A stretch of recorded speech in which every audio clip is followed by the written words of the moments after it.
Yeah. All right. Hello, everyone. Welcome back to another Purpose and Pixie Dust podcast. I'm Lindsay Dollinger, and I'm super excited because we have a guest on the show tonight that I met in a mastermind that I was just in. Her name is Kristin, and she is the creator of something really awesome. And I always let my guests introduce themselves because I want to give you full justice and full reign to share all those things. So, Kristin, thank you so much for being on the show today. We are so excited to talk to you. Thank you for having me. It's such an honor to be on your podcast. I'm so excited to chat. So my name's Kristin Fisher. I am a retail strategy coach for independent retailers and makers. And I am also the founder of my own e-commerce brand, BOCU. So we do hand-wrapped gift boxes for just individual gifting and then also business gifting. So for clients and corporate businesses to gift their employees or their own clients, that's kind of a range of gifting needs that we cover. So I do a couple things. Yeah, a couple. Guys, Just a few businesses are so cute. Like you definitely you can share at the end like all the ways that people can connect with you. And guys, I'll make sure to link them so you can check them out. But they are like top notch. So which came first? The subscription boxes came first, right? Yes. So I have a background as a corporate retail buyer. So for over 15 years, I worked in corporate retail as a buyer for some major brands like Urban Outfitters and Land's End and Motherhood Maternity and all different ranges of businesses. Yeah. And I started to just like feel an itch for doing something creative for myself, not necessarily starting a business, but I just wanted to do something for myself because I was a little burnout. And so I was working full time and launched BOCU. And I was just kind of doing that on the side up until 2021 in the spring. I left corporate to go full time as an entrepreneur, which is still kind of weird to say, I think. Yeah. And I've been coaching people, honestly, since I launched the business. I've been coaching people in the DMs, in text, just kind of free tidbits here and there. And I started to do it more formally this year. So really January of 22 is when I started coaching people in a way that I felt like I could actually make an impact. It was one of those things where I realized I was doing it a lot anyway. And I was like, you know what? I should actually structure this in a way where people can actually get support that they need. So that's like the evolution of, entrepreneur with side hustle into full-time entrepreneur, corporate retail with a side hustle, and then into entrepreneur and then coaching. So it's a bit of an evolution. That's definitely how my coaching came about too. I was like, I'm answering all these questions and I feel like I'm doing this all so much anyway. Like I might as well turn this into a business. Yeah. I love that. Yeah. So when did you start BOCU boxes? So I started thinking about it. Let me think here. So I got engaged in 2015, and I would say in 2016, I started feeling a bit of an itch for something. And I don't know if it's because I was going through this big thing in my life personally, and simultaneously, a lot of my friends were it was like that boom in my life. You know how you have like the early 20s, the mid 20s, and then like you're almost 30 and everybody starts to go through these big life events kind of in order. And so I think it was a combination of things, but I started thinking about it really in 2016. And I spent a lot of time, I would say in 2017, after I got married in the spring, I spent probably 6 months working on a business plan and just kind of allowing myself to have fun with dreaming about it, because I didn't have a need to start a business. I was literally doing it to find something for myself that was a creative outlet. I think it's also because my wedding was over and then I was like, I have all this time. What do I do with myself? Let's start a business.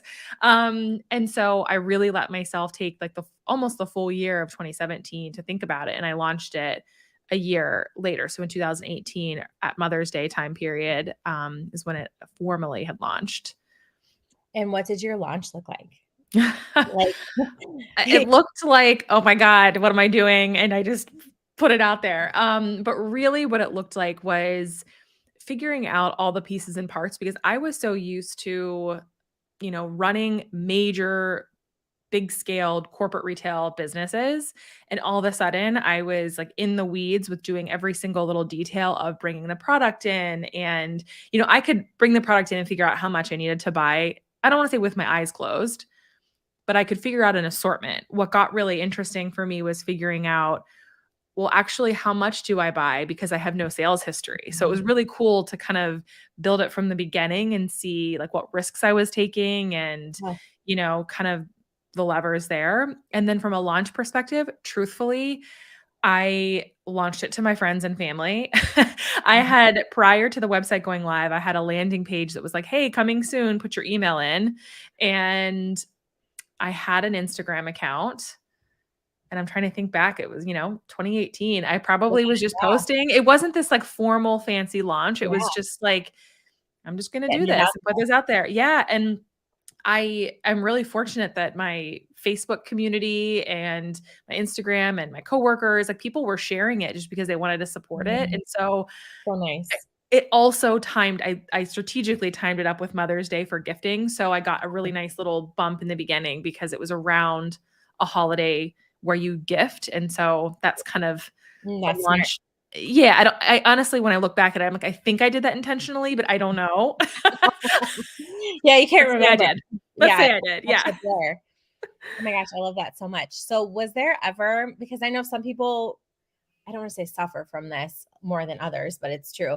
Like, was there ever moments in all of this where you're like, what am I doing? Like, why am I Oh doing my God, this? yeah. How's this going to work? You know what I mean? Like that second guessing in those moments, Yes. or were you just like, we're doing it? Mhm. I mean, I have this is like the story of my life. I even today just decided to do something that I'm launching next week. Well, I didn't decide today. I decided last week, but today I really am pulling the trigger on it. And I'm constantly doing that where I think about things for a really long time and my window of thinking about it and not actioning on it is getting shorter and shorter as I get older. Uh-huh. And so You're like, there's what the improvement. Yeah. heck? Yes, yes. But yes, I mean, especially when I was working full time, I mean, being a buyer in retail is a really intense job and, working at least 50-hour work weeks, 50 to 60-hour work weeks continuously. And then, when I was getting really close to launch and it started to feel real, I thought, okay, well, I'm not really sure how I'm going to figure this out, but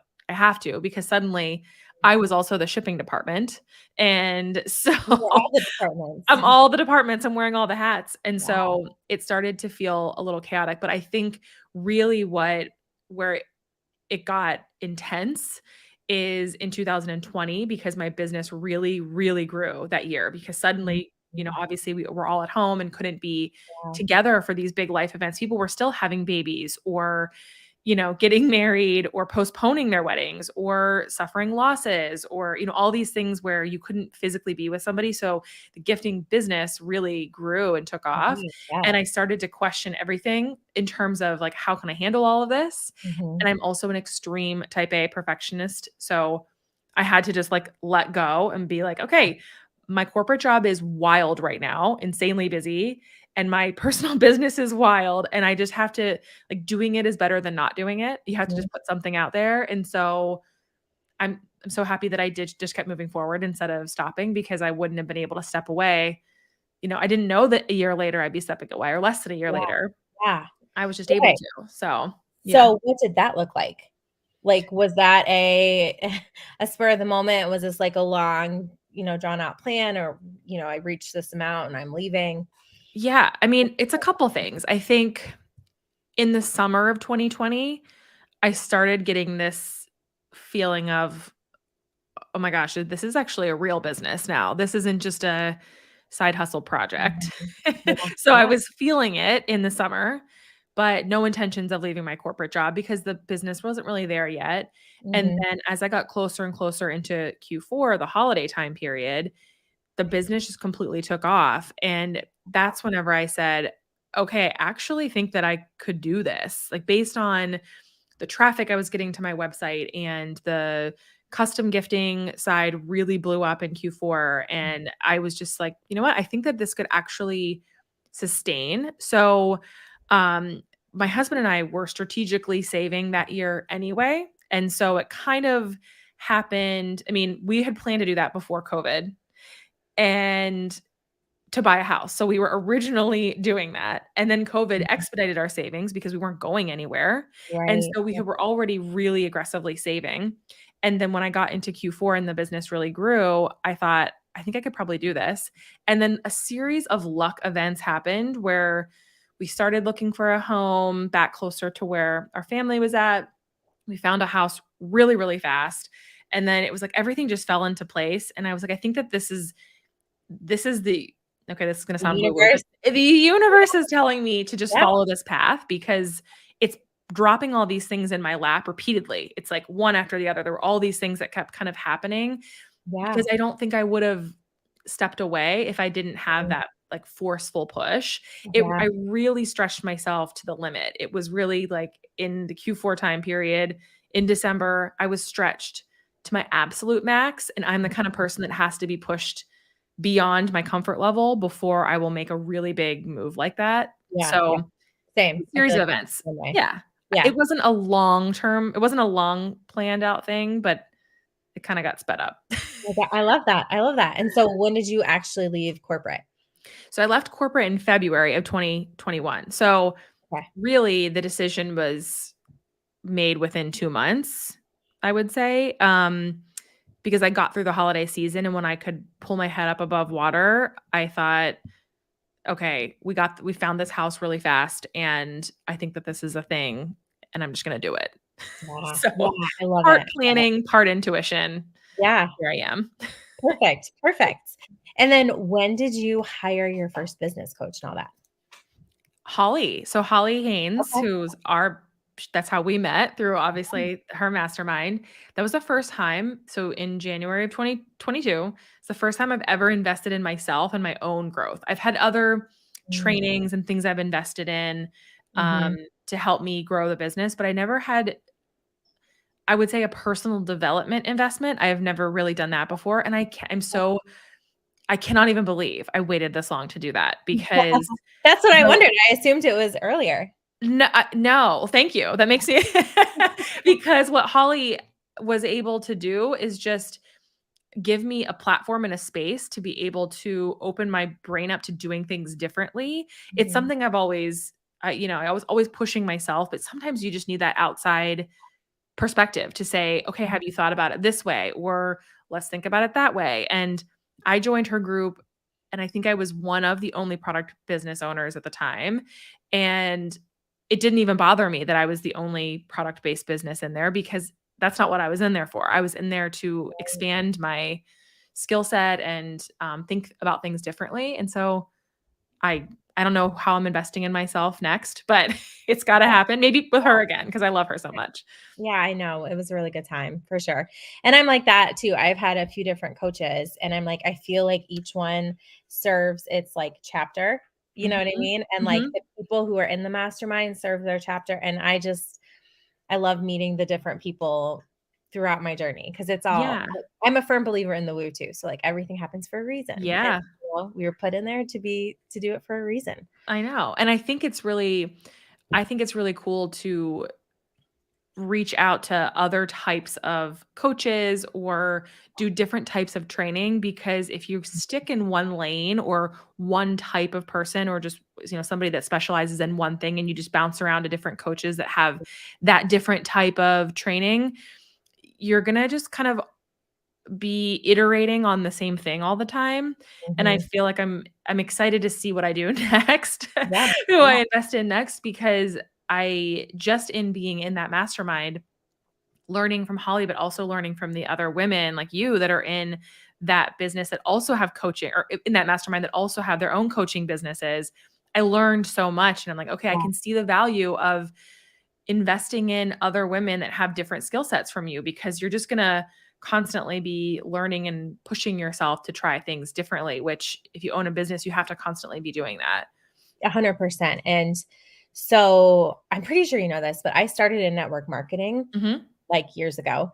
And I really think that's one of the things that allowed me to get to the top of my network marketing business because Mhm. I invested in a coach and a mastermind. And I was taking all these ideas from these really serious business owners who were not necessarily in network marketing, but then I was applying that to my network marketing Right. business. And so, like, it made me stand out so much differently than, the normal like MLM tactics Yeah. because I was hearing these things from all these different business owners. And like, I do the same thing, like you said, with my own coaching business. Someone shared their offer. I'm like, oh, that's a really good idea. I could do something, in my own niche and structure it this way. And I've never tried that before. I should give that a Mhm. try. Like, I Yeah. love, that It's like boundary.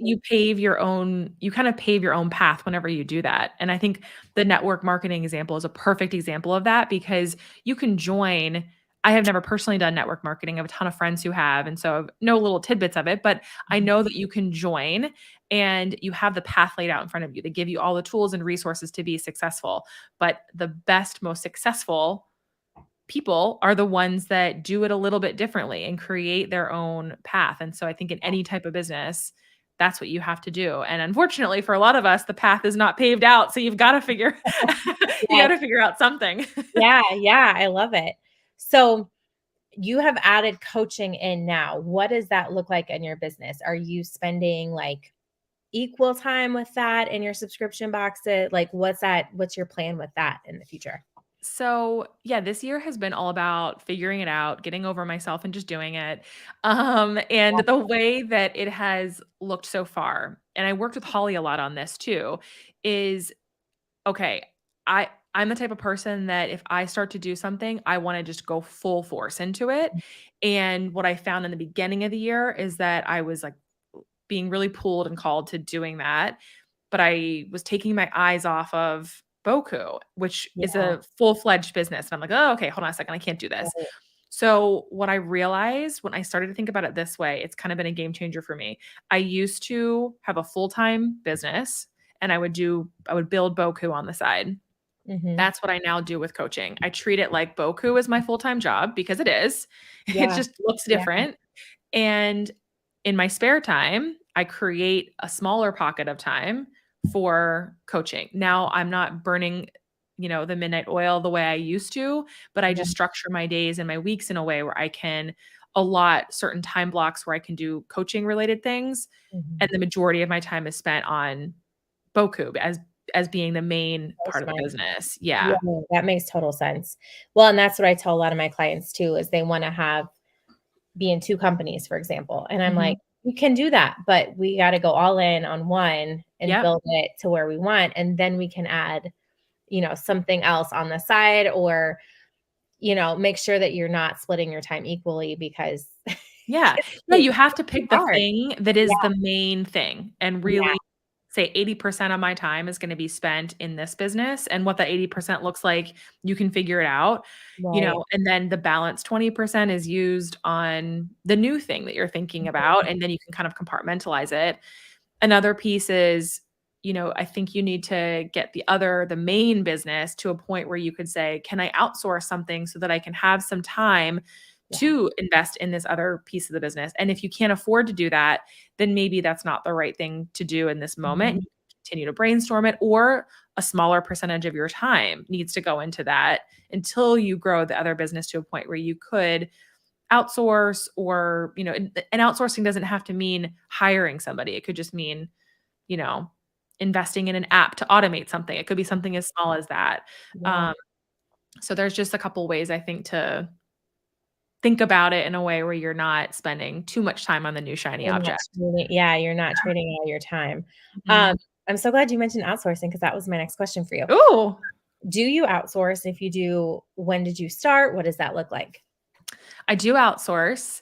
And it's another thing I've been working on.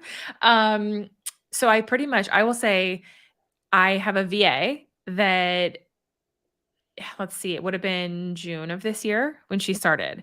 I'm about a year at least behind on needing to have brought her into the business. So, Wish you would have done it uh sooner. yeah, Okay, yeah. yeah. So that's a big eye opener and it's been fantastic and growing. Every month we add more onto her plate. So it's been great.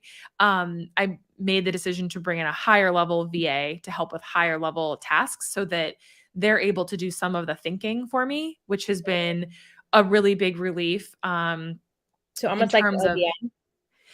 Yes, it I think could be an OBM. So it Okay. has a VA title, but like a little bit higher level versus Yeah. like more entry level tasks. So my next step would be to have another more entry-level VA to take some of the more entry-level things off. Okay. I've been investing heavily in systems this year too, investing not just financially, but also time to get systems in place so that things are more automated and things like that versus my initial instinct was to hire all these people. And then I Mhm. realized that my systems actually weren't set up for scaling. And so every Q4, I scale past what I expect that I could because of just business growth. And Right. then it causes me to see Awesome. all the areas of my Yeah, business. yeah, all the areas that you could improve on. Yes. And so last Q4, I thought to myself, yeah, okay, I need systems in the business before I hire another soul. And so it's been system investing, it's been VA investing, and then I have some people that I outsource certain small things to, like project based. And then I have people that wrap. There's one person that comes in weekly and wraps, and then at the holidays, bringing in more people. Okay, that's awesome. Yeah, because Yeah. you have the whole physical product side of things. Yeah, a whole other side Yeah, of things yeah, that another realm that a lot of us yeah, do not have. yeah. Um, what was I gonna ask you about? Oh, systems. Mhm. Do you use Kajabi? What did you end up doing with your website?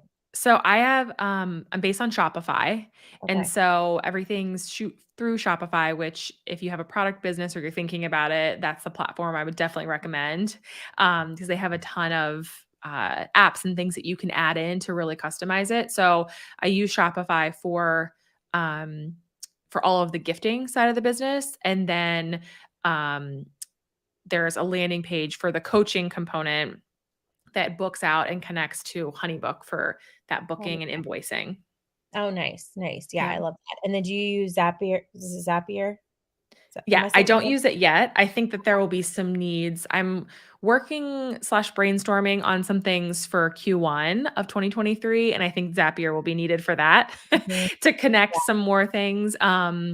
But right now, because most things are housed in Shopify, it's all kind of working that way.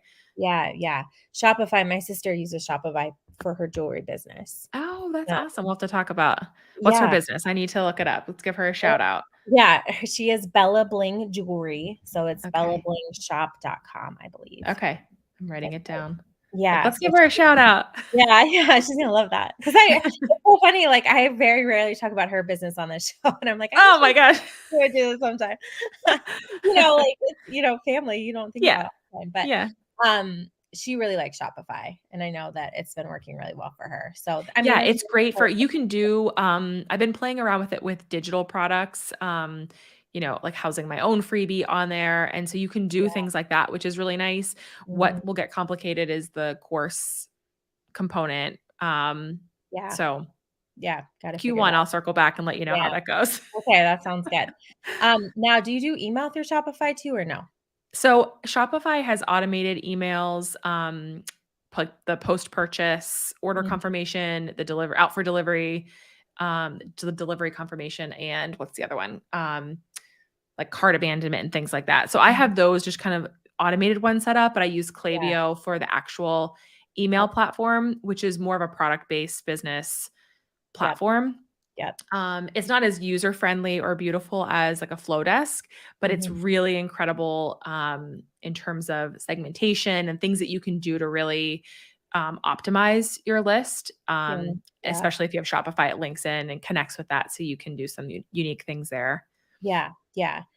Someone asked because 'cause we're live right now, I was curious how hard Shopify is to learn. Do you wanna speak to that? So Shopify, I would say, Go okay, ahead, so go I would say it's not that hard if you understand if you are willing to learn some basic coding. ahead. Okay. Um, and I don't mean coding in terms of like you need to be a super data person. You don't have to be a coder. But Mhm. if you go to YouTube and you're comfortable to like search how to do some things, you can figure some things out. There's Yeah. the Shopify 2.0. We just launched or relaunched the BOCU website couple of weeks ago now, and we basically brought it up to the 2.0 theme, and it's so much more user friendly than before. So Mhm. I am learning things daily on this new the new theme. I have a lot of customization on my site because of the stage that I'm at in my business, and also because of the gift box building component. So there's a lot of custom coding done for me. I'm not sure what business you'd be, that the person that asked the question is looking to build. If it's a little bit more simple, there's tons of beautiful themes that you could customize to your own brand. So I would say if you're looking for a more basic site, absolutely can use it. And then you might need to hire somebody. Shopify has people that can come in and help you. They're really great with customer service, asking questions and helping you with that. So That's awesome. Yeah. I used YouTube for pretty much all of my yeah. websites that I've ever built. Yeah. The first one I did was a WordPress site, and I used Bluehost, and I actually was like teaching myself coding. It was the Yeah. hardest No. thing WordPress to was never in the card for me. yeah, gosh. And there's a girl in a group I'm in now, and she was talking about her WordPress site, and I'm just like, girl, good luck. Like, Yeah. I There don't are have a blog major brand, like retail brands on Shopify. So you don't have to have a fully custom coded site. You can start. I think that the best thing to do is if you're thinking of starting a product business, you get on the right platform to begin Mhm. with, Yep. because you'll just be set up for success down the road. You'll already have the framework there.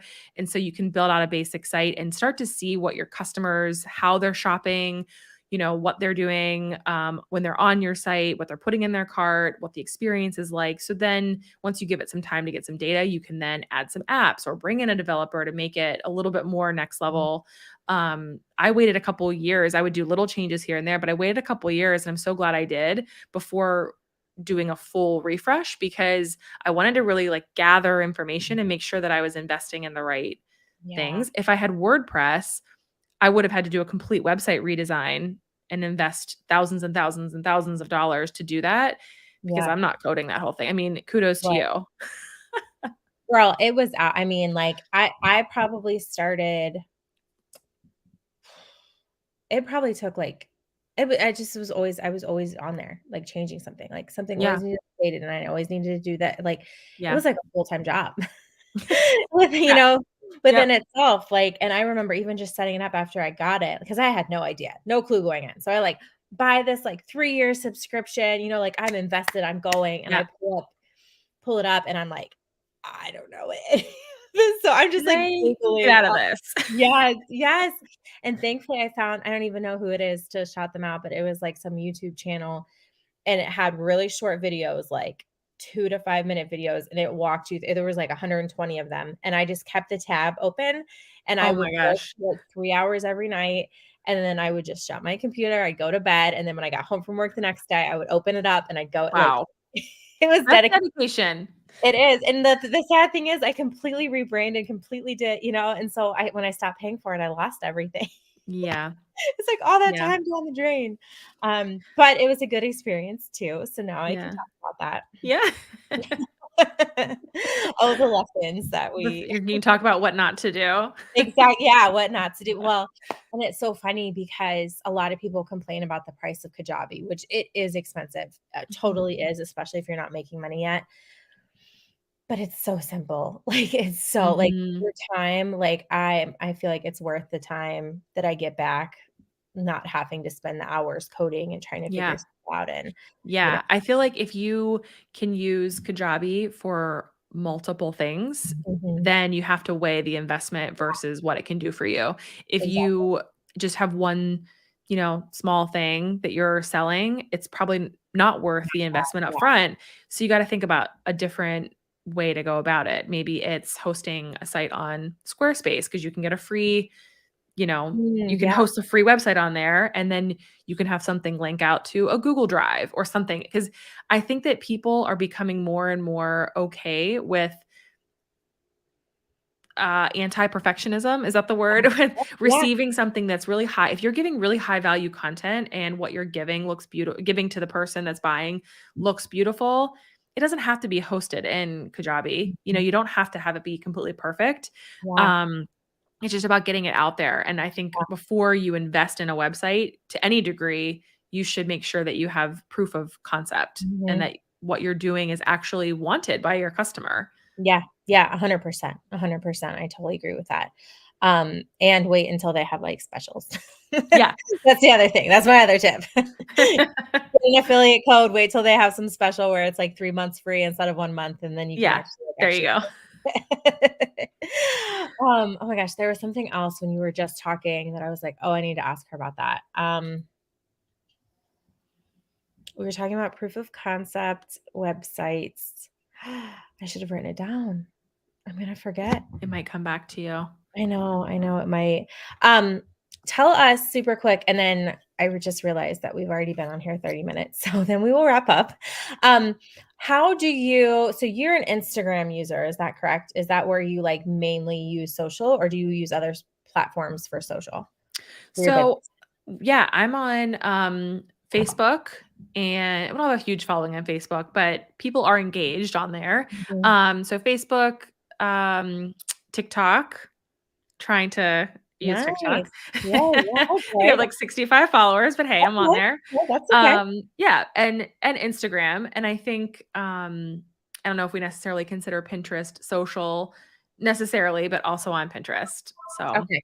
yeah. And which one do you see the most traffic coming in from? Do you know? So, the most traffic is definitely through Instagram. Okay. It's I'm not sure what's going on lately. It's been a little up and down. I think that with Mhm. identity crisis on who they want to be and what they Yeah. want people to be.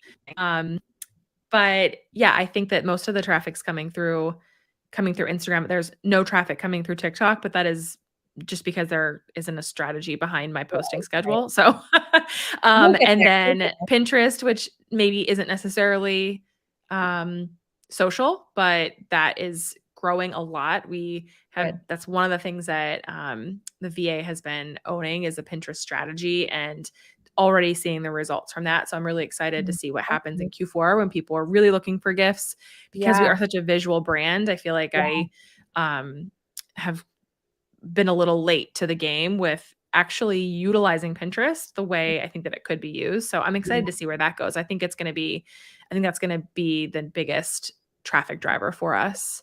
I wondered about Pinterest because I feel like your brand lends really well to Pinterest. Like, pause, please. Can Yep. you hear me? Sorry. No, Yes. I'm you're sorry. fine. My AirPods, I think, are being funky. So I'm just, No, no problem at just all. around. We couldn't even hear anything. Okay. I was like, "I bet it's her AirPods." Mm, Um, yep. so what is your Pinterest strategy, if you don't mind, like, Yeah. in So detail? basically, we are pinning um, six times a week, there are pins going out, Okay. and been really focused on repurposing and leveraging the content and having our content do work for us and work longer Mhm. because with Instagram, obviously things go away in 24 hours and they don't even get seen for 24 hours. It's like that Right, first few minutes really that they are seen.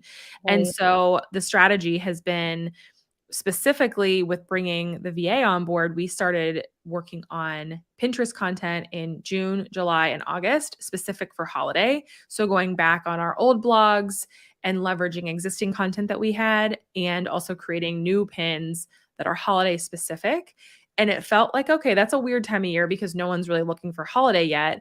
But we all know the data shows that Pinterest takes longer for people to start Right. looking for things, and so you need to have the content out there and kinda sitting and Yeah, waiting for people to start finding it. So, it's really interesting to see we've done a mix of holiday, so the gifting that we do hand wrap gift boxes, and for the holiday time period, people can send individual gifts. And then we also have the custom gifting side that I mentioned earlier, where people can gift their clients holiday gifts and that sort of thing. So I've been posting different types of pins, and it's just interesting to see what people are already starting to click on, and the yeah, types of like keywords that they're looking at. So that's really been the strategy is looking like 3 months ahead to what's coming and pinning now about those things. yeah, I had heard that, like, always be, like, a season or 2 ahead Mhm.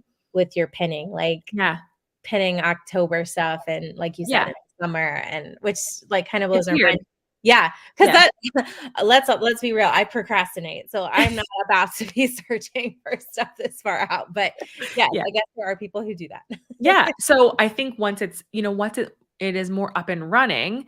Mhm. We're also pinning the current content that's being posted. So it's kind of a double thing happening right now. Yeah. We're pinning specifically for the future season, but then also repurposing existing current content to Okay. Pinterest so that that'll have by next fall, Yeah. we'll have a whole bank of pins already there. Plus we'll start pinning new ones I leading love up to that fall collection. So it's kind of a layering game. And Yeah. so we already are seeing results from it. I have this one That's pin awesome. that's pinned from 2018. I've had millions of saves and clicks through to the site. It's the most bananas pin, and that has been booming the last couple weeks. I'm like, Wow. Ooh, I'm gonna have to go check it out. I don't know if I'm following you on Pinterest. I have to see. Is it Shop Boku? it's Shop BOCU, BOCU. Okay, Yep, okay. I'll send it Yeah. over to Okay. you. Yeah, Yeah. yeah. So speaking of, tell us all the Mhm. ways that we can connect with you, and guys, I'll make sure these are all linked in the show notes too, so you can just click. Perfect. So, well, that's the perfect segue because everything is Shop BOCU, BOCU. So our website is shopboku.com. Instagram is Shop BOCU, TikTok, Pinterest, Facebook, all the places. So I would love if you sent me a DM. Anybody that's listening to this with any questions, if you're looking to start your own shop, feel free to DM me and we can talk about all the things to get you up and running. Yes, yes. And I love the branding. That's another branding tip, guys. When you are getting your business going, have everything be the same, like the same handles so that you like, Yeah. because I did not do that at first. So like a couple of mine are different. And I'm always like, crap, is it, which one is the, like which one is it? But Yep, yes, just having one, it makes it really just simple and easy to just be like, "Just come find me at Shop Boku." There you go. Now the yeah. hard part is just telling people how to spell it, so Yes, yes. BOCU, Yep. BOCU. And Kristin, before we hop off here, what is your last personal development book that you read that you would recommend? Or a podcast, Mm. favorite podcast? Favorite podcast? Well, I'm a big Ash McDonald fan. Speaking of kind of a more woo-woo Oh, vibe, she's a former therapist and I think just amazing with mindset work, which is something I'm constantly working on because I am a major worker. And so I like to have the reminder to kind of lean into my energy. So I really enjoy her. okay. The let's see. I'm currently reading Chill and Prosper. Ooh, I'm about okay. halfway through that, or maybe a quarter of the way through that. And of course, cannot think of the author's name right now. But I I know, can yeah, I know which book you're referring to. Okay. yeah, and it goes back to the mindset thing. I think as I'm gearing up for Q4, which is Yeah. the craziest time, I've said it a million times, so you're probably Mhm. tired of me hearing me No, say that. no. But gearing up for that, I have to do a lot of mental work to prepare Mhm. myself, to Yeah, remind me to have boundaries and to I can have a really successful business and not like drive myself into the ground. yeah. So, Ooh, yeah, I love that. lots Yeah. of mindset work happening to gear up for sure. So what's your routine look like this time of year? Do you try to keep it about the same or do your work hours get longer right now? The work hours definitely get longer. But with that said, I am hoping that the work I have been doing this year with outsourcing, with systems, with hiring more seasonal help are going to really help to alleviate some of that because I have set this expectation for myself that just because I'm in Q4, that means, okay, my life's kind of over. I can't go to things. I Yeah. can't see my family as much. I can't enjoy Thanksgiving really because Black Friday is a couple hours away. Right, I've kind of set this expectation. So I'm really trying to change the narrative yeah, with how I view my really busy time. The hours are going to for sure increase because that's mhm, just the nature of the game. right, But what I'm trying to do is just get a little bit better each year with planning things in advance, getting content further out, done further out, reducing my different my SKU count so that I have less products, which in turn mhm, automatically means less work. yeah, So just trying to get better each season and like take the learnings from the I love prior. that. So yeah. Yeah, yeah, that I feel like that's so important is to go back and analyze all that, like, Hmm. where can we streamline things even more? Hmm. Yeah. It can always be better. Yes, yes. Oh my gosh, girl, I'm so excited for you and Thank just, like, you. so proud of hearing, like, just all your stuff. I mean, I know I'm not your coach, but, like, I feel I'm so proud of We're you. friends. Oh, We thank you. No, are, thank we you. are I appreciate you. You're Yeah. amazing. Oh, well, I appreciate you too. And thank you for your time because I do know this is your busy season. No, I'm not quite there yet. It's getting there, but Okay. if this was, I wouldn't have even been able to do this in 3 weeks. So November. we're Yeah, good. yeah, yeah. Perfect timing. Okay, perfect. Well, Yeah. guys, make sure that you connect with Kristin in all of the places. Screenshot this, share this in your stories, and tag us with a takeaway. We would love to hear from you. And Kristin, again, thanks so much for your time. Thank you so much.